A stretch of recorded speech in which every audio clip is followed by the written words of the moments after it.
I didn't know my life would split into before and after the day a 7-year-old whispered to me, "Auntie, can I come live with you?" It wasn't said in a tantrum. It wasn't said to get candy or a later bedtime. It was said like a person who'd already tried everything else. My sister, Jenny, was sitting 3 feet away behind a closed bedroom door, talking to strangers on the internet like they were family. Ring light on, headset glowing, her voice bright and sweet, the kind of sweetness she hadn't used on her own daughter in months. I stood in the kitchen of her apartment, staring at an almost empty fridge. Energy drinks, leftover takeout boxes, a single half bottle of ketchup, while my niece Mia ate dry cereal straight from the box because she didn't want to interrupt Mommy's work. When I said Jenny's name, she didn't even pause her stream. So I knocked once, then opened the door just enough to be seen. "Jenny," I said, keeping my voice low. "Mia's hungry. She's been waiting." Jenny didn't look at me. Her eyes stayed on the monitor. "Not now," she mouthed, still smiling for her viewers. Then, out loud, "Guys, give me 1 sec, okay? Mommy duties." She clicked mute and finally turned toward me, irritation flashing across her face like a glitch. "She has snacks," she hissed. "Don't make this a thing." "A thing?" My throat tightened. "She's 7." Jenny's smile snapped back on as she unmuted. "Anyway, chat, where were we? Oh, the story time." Mia tugged gently on my sleeve, tiny fingers, hesitant like she was asking permission to exist. "Auntie," she whispered, eyes fixed on the carpet. "Why does Mommy love her computer friends more than me?" I felt something cold settle in my stomach, heavy and final. Because the truth was, Jenny wasn't just distracted. She was gone, lost in a world of usernames and donations and imaginary fame, while Mia was learning how to be invisible in her own home. And I was about to make a phone call that would change everything. A call that would make Jenny scream that I ruined her life, even though I was trying to save a child's. Before all of this, if you'd asked me to describe my sister Jenny, I would have said magnetic. Not the loud, center-of-the-room kind of magnetic, more like the kind that made people lean in. Jenny had always been good at finding a corner of the world that felt like hers, even when the rest of life was messy. I'm Mika. I'm 35 now, and Jenny is 32. We grew up in a small town outside Portland, the kind of place where everyone knows who got a speeding ticket, who's pregnant, and who hasn't called their mother back in 3 days. We had the kind of childhood that looked normal from the outside, until it wasn't. Our parents divorced when Jenny was 12. I stayed with Mom, Jenny went with Dad. On paper, that sounds like a practical arrangement. In real life, it split our family into 2 separate worlds, 2 kitchens, 2 routines, 2 versions of home. I remember the day Jenny packed her overnight bag, standing in the doorway with her shoulders hunched like she was bracing for impact. "Don't be dramatic," Dad said, trying to sound casual. Jenny didn't cry. She just nodded, eyes glossy, and walked out. That was the first time I saw her do it, the thing she became famous for later, turning her feelings off like a switch. We still saw each other. Summers, holidays, a couple weekends here and there. But the Jenny who came back wasn't the same Jenny who left. She became quieter, more withdrawn. She'd sit with her back against the wall, phone in hand, scrolling through chat rooms and forums, like she was reading the only language that still made sense. Back then, it didn't scare me. It felt normal. Teens were online. Everyone was online. But Jenny wasn't just online. Jenny was somewhere else. When she was 22, she met Derek in an online gaming community. He lived in Seattle. She lived near Portland.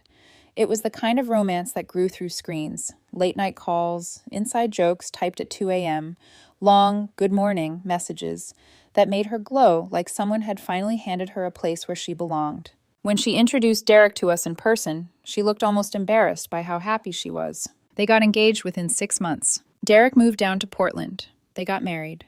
And 2 years later, Mia was born. For a while, Jenny was present. I'm not going to rewrite history and pretend she was a perfect mother. None of us are. But she was warm.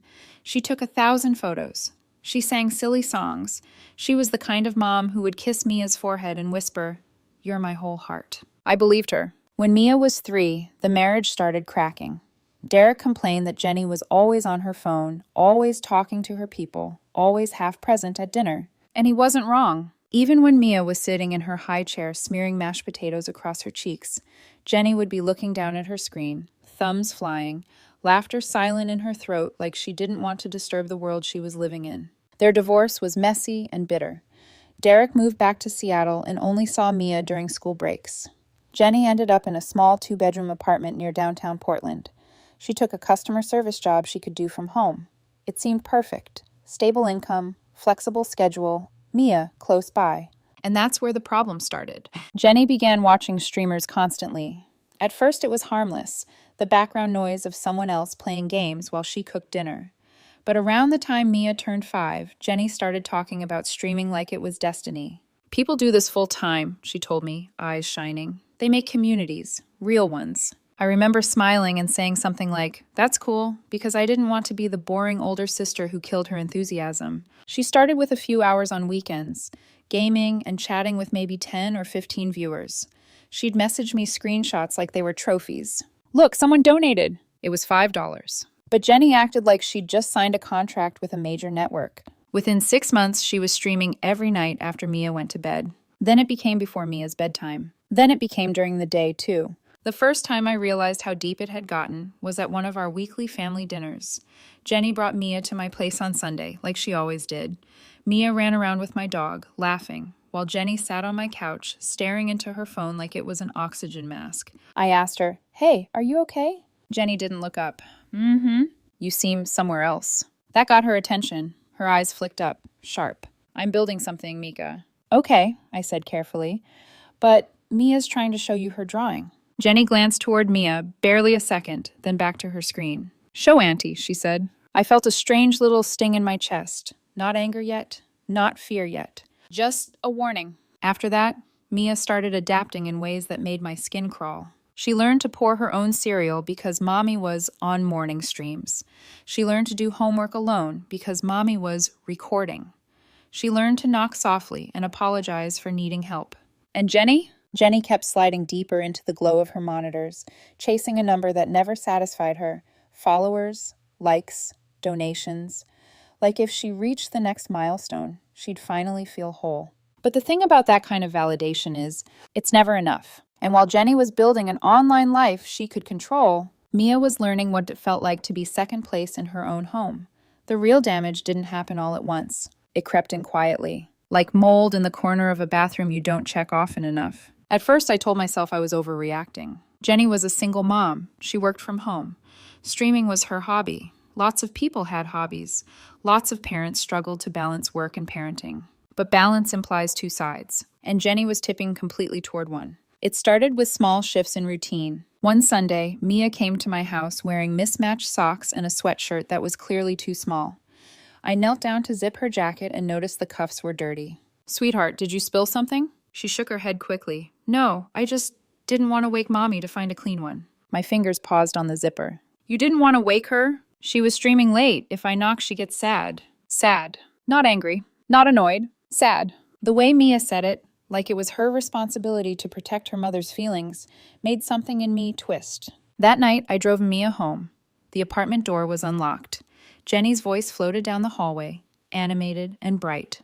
And then chat told me to try the spicy level, and you guys, oh my God. The living room had changed. The couch was shoved against the wall. In its place sat a gaming chair, surrounded by 2 large monitors, cables snaking across the floor like vines. A ring light glowed, even though no one was in the room. Mia's toys had been pushed into one corner, stacked in a plastic bin like clutter.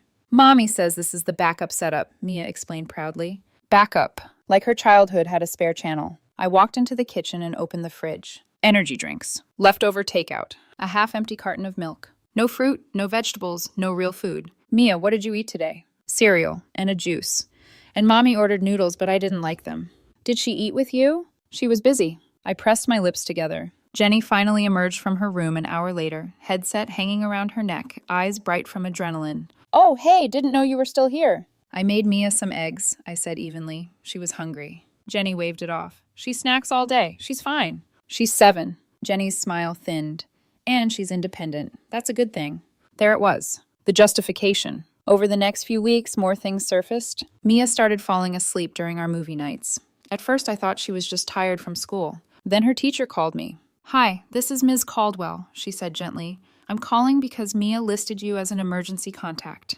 My stomach dropped. "She's been falling asleep in class," the teacher continued. 3 days this week. When I asked about bedtime, she said she stays up because her mom talks loudly to her computer at night. I closed my eyes. I see, I whispered. There's also been some hunger concerns. Mia's been asking other students about their lunches. She brings the same peanut butter sandwich every day. After I hung up, I sat in my car for 10 full minutes staring at the steering wheel. This wasn't just busy mom behavior. This was neglect creeping in, inch by inch. I tried again to talk to Jenny. We met for lunch at a small cafe near her apartment. She brought her laptop. I can't miss my afternoon check-in, she said casually. Jenny, I began carefully. Mia's teacher called me. Her jaw tightened instantly. Why are they calling you? Because she's worried. Jenny snapped her laptop shut. She's dramatic. Mia's fine. She's falling asleep in class. She's growing. She's hungry. She eats! She eats cereal and crackers. The couple at the next table glanced over. Jenny lowered her voice, but not her anger. You don't understand what I'm building, Mika. What are you building? I asked quietly. Because from where I'm standing, it looks like you're losing something. Her eyes flashed. You're jealous. That hit harder than I expected. Jealous? I repeated. Yes, you have your boring, stable life. You don't get what it means to have passion. Passion. The word echoed in my head long after she stormed out. Because I wasn't seeing passion. I was seeing obsession. And obsession has a way of rewriting reality. A week later, I stopped by, unannounced, around dinner time. Mia was sitting on the floor, back against the wall, headphones on, tablet glowing in her lap. She was eating dry cereal from the box again. Jenny's door was closed. I could hear her laughing, high and artificial. I knelt beside Mia. Why headphones? So I don't hear Mommy yell at the game, she said matter-of-factly. I gently removed one ear cup. Underneath, I could still hear Jenny shouting, dramatic and exaggerated for her viewers. I stood up and walked down the hallway. I didn't knock this time. I opened the door. Jenny spun around, startled. I'm live, she hissed. I don't care, I said quietly. Her audience could probably see me in the reflection of her monitor. Mia is eating cereal on the floor, I continued. She hasn't had dinner. Jenny rolled her eyes. I'll deal with it. When? When I'm done. And when is that? Midnight, 2 a.m.? Her hands trembled slightly as she muted her mic. You are sabotaging me, she whispered. No, I said, voice steady despite the pounding in my chest. You're sabotaging yourself, and you're dragging your daughter with you. She looked at me like I'd slapped her.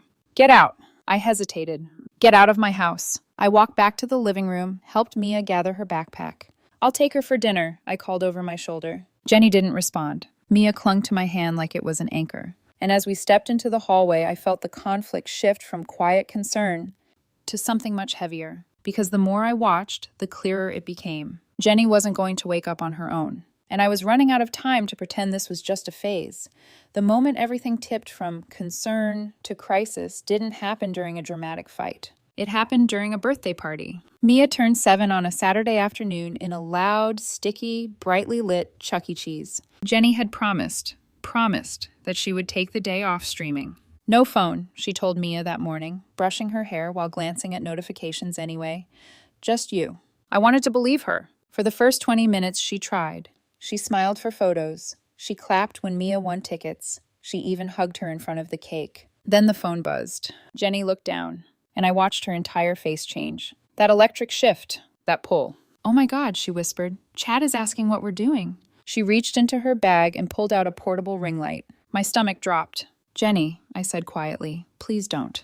It'll be quick, she insisted. They love family content. Family content. She propped the ring light against a plastic table sticky with spilled soda and went live. Hey guys, guess where we are? She chirped, spinning the camera toward Mia. Mia froze mid-bite of pizza. Her smile faltered. Tell them how old you are, Jenny urged. 7, Mia mumbled. 7, my big girl! Jenny beamed at the camera, not at her daughter. Other parents stared. One of them leaned toward me and whispered, Is she an influencer? I forced a tight smile. Something like that. Mia tugged on Jenny's sleeve. Mommy, can you play skee-ball with me? Go with your friends, sweetie. Mommy's working. Working. At her daughter's birthday party, Jenny streamed for 40 minutes. She asked viewers which prize Mia should choose. She laughed at comments. She responded to usernames like they were old friends. When it was time to cut the cake, she balanced the phone on the table so the chat could sing along. Mia looked at the camera more than she looked at her mother. And when the candles were blown out, Jenny checked the viewer count before she hugged her child. That was the first crack. The second happened later that night. I drove Mia home while Jenny stayed in the parking lot to wrap up the stream. On the drive, the car was quiet except for the hum of tires on asphalt. Then Mia asked softly, Auntie, if Mommy didn't have her computer, would she love me more? My hands tightened around the steering wheel. Of course she loves you, I said automatically. But she's happier with them. Them. Not friends, not viewers. Them. When we got to the apartment, the door was unlocked again. Jenny was still live, sitting in the driver's seat of her car, ring light clipped to the dashboard. And guys, look at these prizes. So cute, right? Mia walked past her without saying anything. Later that week, things escalated faster than I expected. I stopped by around 7 p.m. unannounced. The apartment smelled wrong. Stale. Sour. The sink was overflowing with dishes. Takeout containers were stacked on the counter. Energy drink cans lined the hallway like a trail. Jenny's bedroom door was shut. Her voice, loud, animated, echoed through the thin walls. Mia was sitting at the kitchen table doing homework alone. She was stuck on multiplication. I don't get this one, she whispered when I sat down. How long have you been working on it? A while?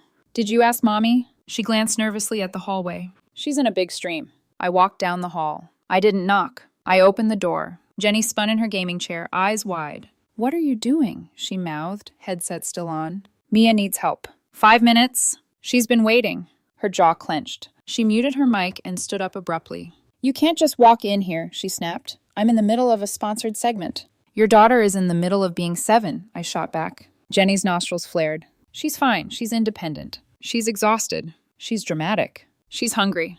Jenny's voice rose. She ate. She had crackers. The argument was spilling louder than either of us intended. From the kitchen, I heard a chair scrape. Mia was standing in the hallway now, small and pale. Stop fighting, she whispered. Jenny's expression shifted instantly. She turned sweet again. Mommy's not fighting, baby.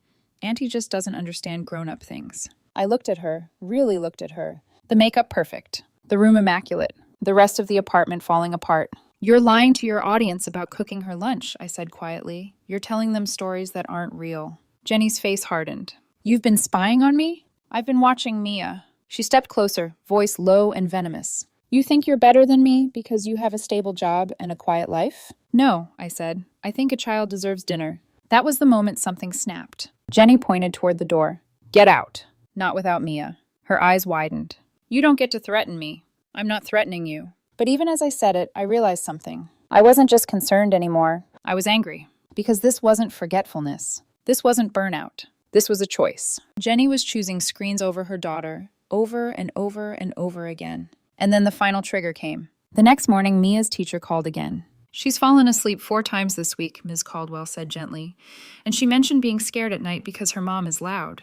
That afternoon, I found Mia wearing the same clothes for the 3rd day in a row. Her other clothes were dirty. She'd been eating crackers and peanut butter. And Jenny was planning a 24-hour live stream event. That was the moment I knew. If I stayed silent, I wasn't neutral. I was complicit. And the thought of Mia growing up believing she didn't matter more than a chat window, that was something I couldn't live with. The phone call to Child Protective Services hovered in my mind like a storm cloud. One decision, one betrayal. One explosion that would tear our family apart. But maybe silence was the bigger betrayal. I didn't call CPS that night. I wish I could say I was brave and decisive. I wasn't. I went home and sat on my couch in the dark, staring at my phone like it was a detonator. If I pressed the button, everything would explode. Jenny would hate me. Our father would take her side. Mia might blame me for breaking her family apart. But if I didn't press it, what then? Another month of cereal dinners? Another year of bedtime headphones? Another childhood swallowed by a ring light? I kept hearing Mia's voice. If Mommy didn't have her computer, would she love me more? That wasn't a normal question for a 7-year-old. That was a survival question. The next morning, I decided to try one last time. One real conversation. No yelling. No sarcasm. No audience. I texted Jenny. Me, can we talk today? Just us. No stream. She replied 20 minutes later. Jenny, make it quick. I have a big collab tonight. Of course she did. I went over around noon, hoping to catch her between sessions. The apartment was quieter than usual. Jenny was in the kitchen, scrolling through her phone while reheating leftover noodles. She looked tired. Dark circles under her eyes, hair in a messy bun, no makeup. For a second, I saw my sister again. Not the streamer. Not the brand. Just Jenny. I'm not here to fight, I said softly. She didn't look up. Then don't start one. I pulled out a chair and sat across from her. Mia's teacher called me. Her jaw tightened. Why is she calling you instead of me? Because she's worried. Jenny slammed her fork down. Mika, you need to stop acting like I'm some monster. I don't think you're a monster. Then what do you think? I took a breath. I think you're drowning and pretending it's a pool party. She blinked. What?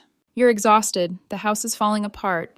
Mia's falling asleep at school, and instead of fixing it, you're doubling down. She stood up abruptly, pacing. You don't understand. This is my chance. A chance at what? At something bigger, something that's mine. She turned toward me, eyes bright, not with joy, but desperation. Do you know what it's like to feel invisible?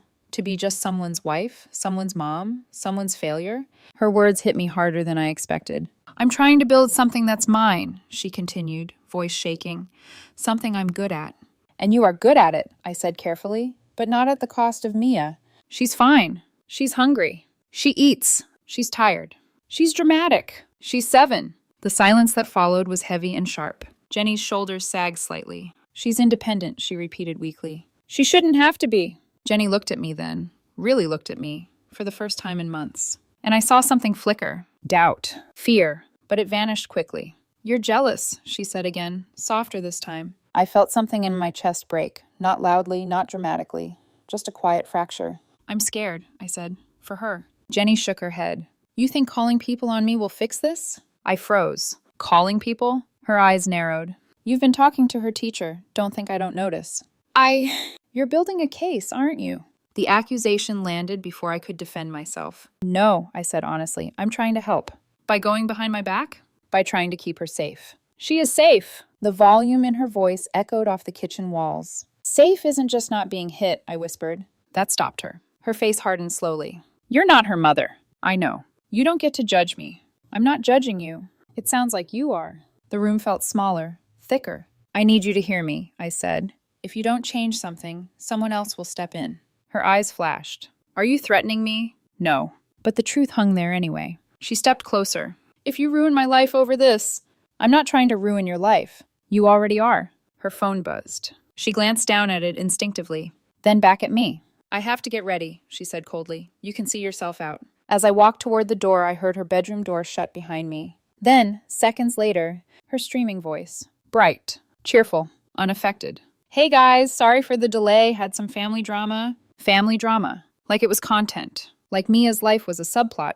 I stood outside her apartment building for a long time that afternoon. The wind was cold. My hands were shaking. Was I overreacting? Was this just modern parenting I didn't understand? But then my phone buzzed. It was a text from Mia. Mia, Auntie, are you mad at Mommy? I swallowed. Me, no, sweetheart. I love Mommy. I just love you too. 3 dots appeared. Then, Mia, I wish she talked to me like she talks to her computer. That was it. That was the line I couldn't cross anymore. Not because Jenny was evil. Not because she was abusive in some dramatic way. But because neglect doesn't always scream. Sometimes it whispers. And I had been listening long enough. That night I opened my laptop. And I started documenting everything. Times. Dates. Photos. Meals. Sleep patterns. Not because I wanted to betray my sister. But because if this turned into something bigger, I needed to know I hadn't imagined it. And deep down, I knew where this was heading. The week after that confrontation, things didn't improve. They accelerated. Jenny announced a 24-hour live stream celebration to mark a follower milestone. She posted countdown graphics. She talked about it constantly. She called it her career-defining moment. I called it a disaster waiting to happen. Take Mia for the weekend, I offered. You can focus. No distractions. Jenny crossed her arms. She's part of my brand. She's your daughter. She'll be fine. Fine. That word again. The stream started at 6 a.m. on Saturday. By noon, Jenny was hyped up on caffeine and adrenaline. I stopped by around hour 10. Mia opened the door. She was wearing the same clothes from the day before. Her hair was tangled.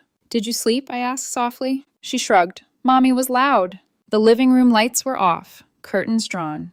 Only the glow from Jenny's bedroom spilled into the hallway. I could hear her laughing too loudly, thanking donors. Guys, if we hit the next goal, I'll stay on another 2 hours. Mia tugged my sleeve. Can you make eggs? I walked into the kitchen. There were no eggs, no bread, no fruit, just a half-empty jar of peanut butter and energy drinks. I found some rice in the cabinet and made a simple bowl for her. She ate like she hadn't had a warm meal in days. Around hour 14, the stream went suddenly quiet. The laughter stopped. The room fell into an eerie silence. I knocked on Jenny's door. No answer. I opened it. She was slumped over her desk, headset still on, screen glowing. Her eyes were closed. She had crashed midstream. Her chat window was exploding with comments. Is she okay? Did she pass out? I felt a strange mix of anger and pity. I turned off the camera, removed the headset, helped her into bed. She mumbled, "Don't disappoint them." Them, not Mia. Not herself. Them. She slept for almost 18 hours. During that time, Mia and I stayed in the living room. We watched a movie. I cleaned some dishes. I opened windows to air out the smell. When Jenny finally woke up Sunday evening, she didn't ask how Mia was. She checked her follower count. She had lost subscribers. Her eyes filled with tears. I ruined it, she whispered. I stared at her. You ruined what? My momentum. That was the moment something shifted inside me. Not just concern, not just frustration, clarity. This wasn't a hobby anymore. It wasn't ambition. It was identity collapse. Jenny wasn't chasing success. She was chasing validation, and she would sacrifice anything for it, including her daughter. The following week, the landlord called me. Are you related to Jenny? He asked cautiously. Yes. There's water damage in the unit below hers. The bathroom leak's gotten worse. I closed my eyes. I'll talk to her. When I met him at the building later that day, he showed me photos. Mold creeping along tile edges, wet drywall, stained ceilings downstairs. He shook his head. There's a child living here. I felt shame burn through me. Because he was right. There was. When I confronted Jenny about it, she exploded. You're conspiring with him. No, I'm trying to stop the apartment from rotting. I don't have time to deal with plumbing. You don't have time to feed your kid. Her eyes flashed dangerously. Stay out of my life. I can't. You can. No. She pointed to the door. Get out. Again. But this time I didn't argue. I walked into Mia's room first. She was sitting at her small desk, carefully organizing her pencils by color. Her room was the only clean space in the apartment. She had made it that way. 7 years old, managing her own order because the adults wouldn't. Are you okay? I asked softly. She nodded. I made a calendar, she said proudly, so I know when homework is due. I crouched down beside her. You shouldn't have to do everything yourself. She looked confused. But Mommy's busy. That word again. Busy. Like childhood was something that could wait. As I drove home that night, my hands trembled on the steering wheel. I had logs, photos, teacher reports, landlord complaints, patterns. This wasn't one bad week. It was a system. A child adapting to emotional absence. A mother spiraling into obsession. I sat at my kitchen table, laptop open, cursor blinking on the CPS reporting form. My chest felt tight. I wasn't just reporting neglect. I was detonating my relationship with my sister. But then my phone buzzed. It was Mia again. Mia, Auntie, if Mommy gets famous, will she move away? I stared at the message for a long time. Then another one came. Mia, if she moves away, can I stay with you? That was it. Not dramatic, not loud. Just a quiet plea from a child who was already preparing to be left behind. My finger hovered over the keyboard. I thought about Jenny screaming at me, about our father choosing sides, about being called jealous, controlling, a traitor. And then I thought about Mia eating cereal alone on the floor. I submitted the report, and as soon as I did, my heart dropped into my stomach. There was no going back now. The storm had officially started. CPS showed up 2 days later. 2 days. I had imagined weeks. Time to prepare, time to soften the impact. But no. The knock came fast and clean, like a judge's gavel. Jenny called me 15 minutes after they left. I knew it was her before I even answered. Her breathing was ragged. You did this. Not a question. A verdict. I closed my eyes. Jenny, you called them. I was worried. You betrayed me. The words sliced deeper than I expected. I was trying to protect Mia. She is my daughter. Yes. Not yours. I know. Her voice cracked, not with softness, but fury. They walked through my house like I was a criminal. They asked Mia if she felt safe. They took pictures. Do you have any idea what that feels like? I swallowed. Yes, because I had imagined it 100 times. I trusted you, she continued. I told you my dreams, my plans, and I told you Mia was struggling. You went behind my back. I tried talking to you. You wanted this, she shouted. You've always wanted to prove you're better than me. That one hurt. Because it meant she truly believed it. No, I said quietly. I wanted you to wake up. Silence. Then something colder. You're dead to me. The line went quiet. I stood in my kitchen, staring at the wall long after the call ended. Dead to me. I thought I was prepared for anger. I wasn't prepared for exile. That evening, I drove past her apartment building but didn't stop. I didn't know if I was allowed to anymore. I didn't know what Mia had been told.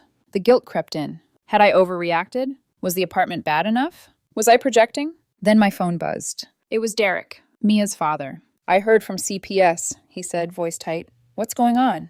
So I told him. Everything. The cereal dinners. The 24-hour stream. The mold. The teacher's calls. There was a long silence on the other end. I thought she was just distracted, he admitted. Mia mentioned things, but I didn't push. We both didn't, I said softly. I'm flying down next week, he said. If this is real, I'm not leaving her there. After that call, I sat on my couch in total stillness. I had lit the match. Now the fire was spreading. The next week was hell. Jenny posted cryptic messages online about fake family and jealous relatives sabotaging success. Her streaming audience rallied behind her. You're such a strong mom. Don't let haters win. You're being targeted. They had no idea. And she let them believe that narrative. The CPS safety plan required cleaning, structured routines, parenting classes. For 3 weeks, Jenny tried. The apartment improved slightly. Mia had real dinners. Bedtime came earlier. But the resentment radiated off Jenny like heat. One evening, Mia texted me. Mia, Mommy says you tried to take me away. My throat tightened. I would never take you away. I just want you safe. 3 dots. Then, Mia, is being safe why Mommy cries at night? That broke something in me, because I had caused that. Even if it was necessary. Even if it was justified. I had detonated my sister's illusion. And illusions don't collapse quietly. The real breaking point came during a scheduled CPS visit. Jenny wasn't home. Mia was alone. The babysitter Jenny claimed she hired had left early. Jenny was at a local gaming cafe hosting a live event. The caseworker documented everything. Within 48 hours, emergency custody was initiated. Derek arrived in person. I met him at the apartment the day he packed Mia's things. Jenny stood in the doorway, arms crossed, eyes blazing. This is your fault, she spat at me. I didn't respond. Mia hugged me tightly before getting into Derek's car. She didn't cry. That scared me more than if she had. On the drive home, I felt hollow. I had won. Mia was safe. But my sister was shattered. And part of me wondered, had I destroyed her? Had there been another way? That night, I sat in my dark living room replaying every moment. Every conversation. Every warning. Every ignored red flag. I whispered into the silence. I'm sorry. Not because I regretted protecting Mia, but because protecting one person had meant losing another. And in that space, between righteousness and grief, I felt utterly alone. For weeks after Mia left with Derek, I walked around with a quiet, gnawing doubt inside me. I had done the right thing. I knew that. The school reports, the landlord's photos, the empty fridge, the exhaustion in Mia's eyes. And still, Jenny's voice haunted me. You betrayed me. You ruined my life. You're dead to me. When someone you love calls you a traitor, it sticks. I kept expecting some dramatic collapse. Jenny fighting custody, screaming in court, proving that I'd exaggerated everything. But something unexpected happened instead. She didn't fight very hard. That realization came slowly. At the first custody hearing, Derek showed up prepared. Documents, school reports, copies of the CPS findings. Jenny showed up late. She looked thinner, pale, detached. When the judge asked if she was contesting the temporary arrangement, she hesitated. Her lawyer leaned toward her. She nodded. I just need time to focus on rebuilding, she said flatly. Rebuilding what? Her relationship with Mia? No, her streaming career. That's when the shift began inside me. For months, I had carried guilt like a weight. I had imagined myself as the one who broke the family apart. But watching Jenny in that courtroom, watching her seem almost relieved, I realized something painful. I hadn't taken Mia away from her. Jenny had already left. She had left long before CPS ever knocked on that door. The real turning point came about 2 months later. Derek called me one evening. She's doing well, he said. How well? I asked cautiously. Better than I expected. She's sleeping through the night. No headphones. She eats full meals. She's made 2 friends already. I pressed my hand against my chest. She asked about her mom, I whispered. Yeah, he said gently. But not in the way she used to. She said she hopes her mom gets better. Gets better, like illness. Not evil. Not abandonment. Just broken. That reframed everything. Addiction doesn't always look like alcohol or drugs. Sometimes it looks like validation. Applause. A scrolling chat window that tells you you matter. And Jenny had chosen that world because it felt safer than real life. A few weeks later, something else happened. Her landlord called me again. She's being evicted, he said. Didn't pay rent. Left a lot behind. I drove over, not sure why. The apartment looked worse than before. The streaming room was still neat. Monitors gone, probably sold, but cables remained coiled carefully. The rest of the space was chaos. Dirty dishes, unwashed clothes, empty walls. It felt abandoned. In Mia's old room, I found a box. Photo albums, baby pictures, handwritten birthday cards, and a notebook. I shouldn't have opened it, but I did. Inside were pages and pages of plans, streaming schedules mapped out hour by hour, follower growth projections. Notes like, when I hit 10,000 followers, everything will change. Once I'm big, Mia will understand. I sat on the floor with that notebook in my lap and finally understood something that freed me. Jenny hadn't chosen strangers over Mia because she didn't love her. She had chosen fantasies because reality made her feel like a failure. She thought fame would fix that. She thought success would repair the cracks inside her. And when I called CPS, I didn't ruin her. I interrupted her delusion. That doesn't make it less painful, but it makes it clearer. Later that month, I flew to Seattle to visit Mia. She ran into my arms at the airport. She smelled like shampoo and fresh laundry. Small details, but they mattered. Derek's apartment was modest but warm. There were grocery lists on the fridge, homework pinned to a corkboard, a bedtime chart. Normal. Stable. Mia showed me her new school notebook. "I'm learning multiplication," she said proudly. I blinked back tears. "You are?" "Yeah, Daddy helps." She paused. "Mommy used to be busy." "Used to." Past tense. That was the moment I stopped feeling like the villain in this story. Not because everything was fixed. Not because Jenny forgave me. But because Mia was safe. Safe isn't dramatic. Safe is quiet. It's clean clothes. It's warm dinners. It's someone answering when you knock. And for the first time in months, I slept without guilt. Not completely without grief, but without doubt. Jenny thought losing primary custody would free her up. That's what she told people. That's what she told her viewers. "This gives me time to focus on my brand," she said during one of her streams, voice steady, almost rehearsed. But the internet is a strange mirror. It amplifies you, and then it abandons you. Without Mia in the background, without the gaming mom persona, her content shifted. It became sharper, more desperate, louder. Her viewer numbers dropped. Slowly. Then steadily. I didn't watch regularly, but sometimes curiosity pulled me in. I would open the stream on mute and just observe her face. She smiled too hard. She laughed too long. The comments weren't as kind anymore. "Why isn't your daughter around? Didn't you say you were a family streamer? Are you okay?" You can only hide real life for so long before it seeps through. 2 months later, she was evicted. The landlord told me she'd missed multiple payments. Noise complaints continued. The bathroom mold had returned. Her career-defining momentum never materialized. Sponsors disappeared. Donations shrank. Her final few streams were chaotic. Rambling monologues about fake support systems and people who sabotage your dreams. Then she stopped streaming altogether. No farewell video, no dramatic goodbye, just silence. Through mutual friends, I heard she moved back to our hometown to live with our father. She got a regular job, no ring lights, no audience, no chat window telling her she mattered. I don't know if that was humbling or crushing. Maybe both. Meanwhile, Derek filed to formalize custody permanently. Jenny showed up to the hearing. She didn't argue much. She agreed to supervise visits once a month. Once a month. When I heard that, something inside me cracked again. Not anger. Sadness, because this was the same woman who once whispered to Mia, "You're my whole heart."